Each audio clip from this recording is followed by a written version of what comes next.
तो बच्चों, आज हम मसावातें ये सबक सेकंड सेमेस्टर का दूसरे हिस्से का 10वां सबक मसावातें सीखेंगे। मसावी ये कौन सी अलामत है? देखो बच्चों, मसावी मसावी यानी ये मसावियत की अलामत है। और ये क्या बताती है कि दोनों तरफ के आदाद बराबर यानी मसावी हैं। दोनों तरफ के आदाद बराबर यानी मसावी हैं। देखो यहाँ पर 2 ज़रब 4 मसावी है 3 जमा 5। तो देखो यही उसूल हम पहले समझेंगे। मसावियत यानी मसावी की अलामत क्या बताती है? दोनों तरफ के आदाद कैसे हैं? मसावी हैं। तो देखो 4 दूनी 8 मसावी है, 3 और 5 8, यानी दोनों तरफ के आदाद कैसे हैं? मसावी हैं।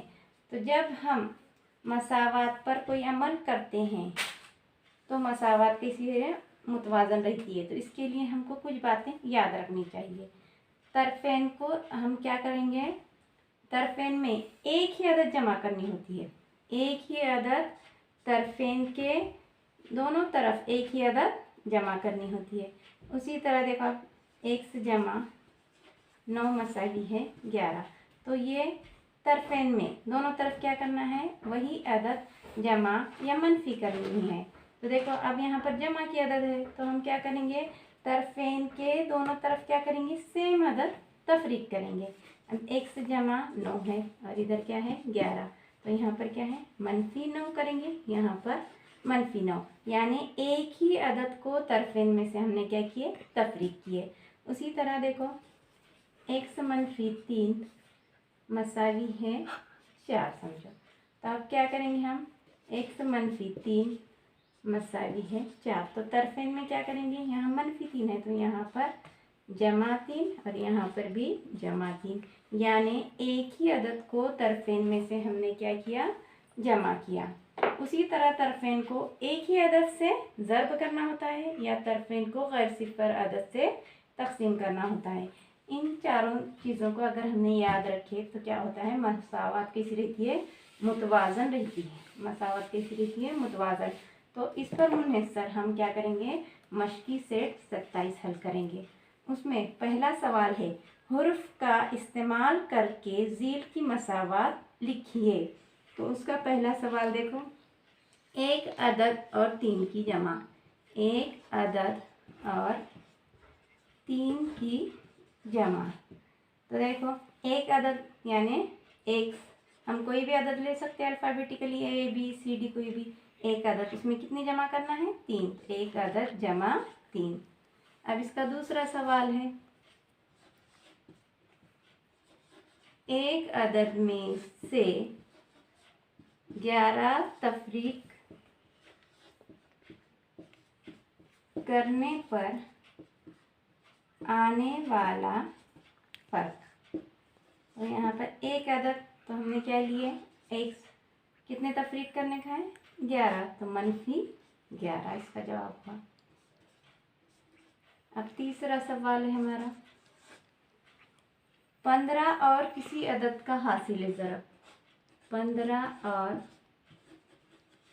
किसी अदद का हासिल ज़रब, यानी 15 ज़रब x, या इसे हम यूँ लिख सकते हैं 15x।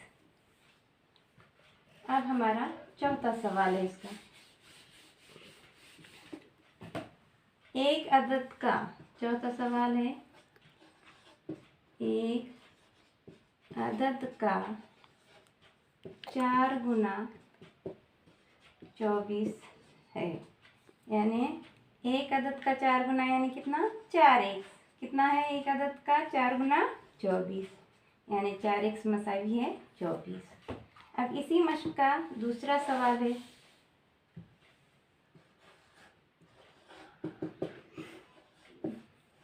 बताइए कि ज़ील की मसावात का हल मालूम करने के लिए मसावात की तरफ़ैन पर कौन सा अमल करना होगा, कौन सा अमल करना होगा। अब हमें बताना है कि मसावात को हल करने के लिए तरफेन पर हमें कौन सा अमल करना है। तो यहाँ पहला सवाल है x जमा 9 मसावी है 11। तो अब हमें यहाँ कौन सा अमल करना है, यहाँ जमा 9 है तो अमल क्या होगा, तरफेन में से 9 तफरीक होगा।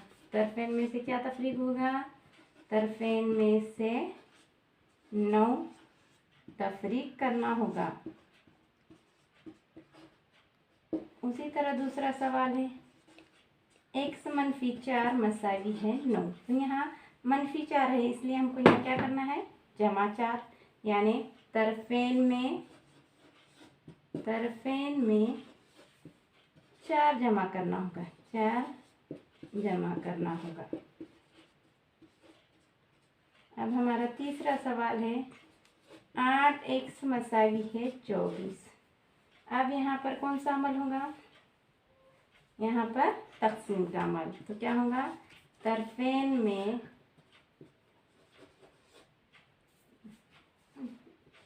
तरफेन को 8 से तकसीम करना होगा, 8 से तकसीम करना होगा। इसी में चौथा सवाल है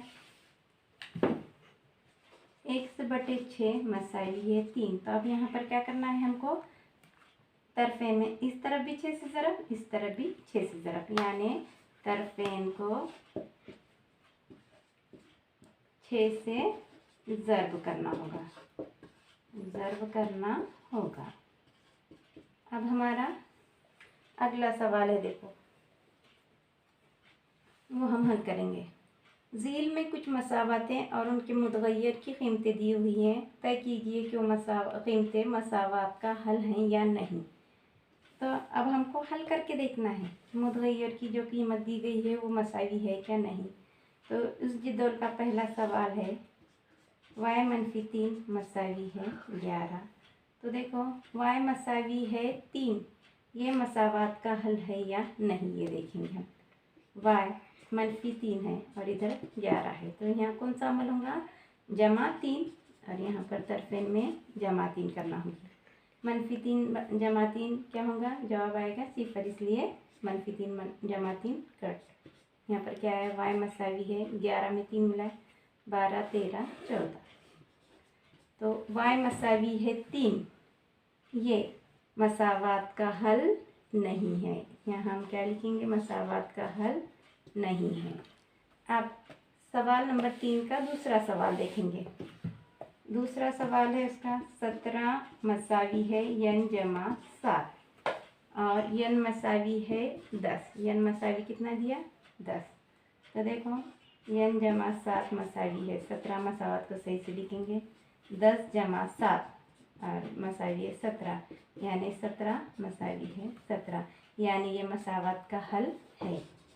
इस तरह बच्चों इस सवाल में और 2 सवाल दिए गए हैं, वो आप खुद हल करें। अब हम यहाँ रुकते हैं। अल्लाह हाफिज़।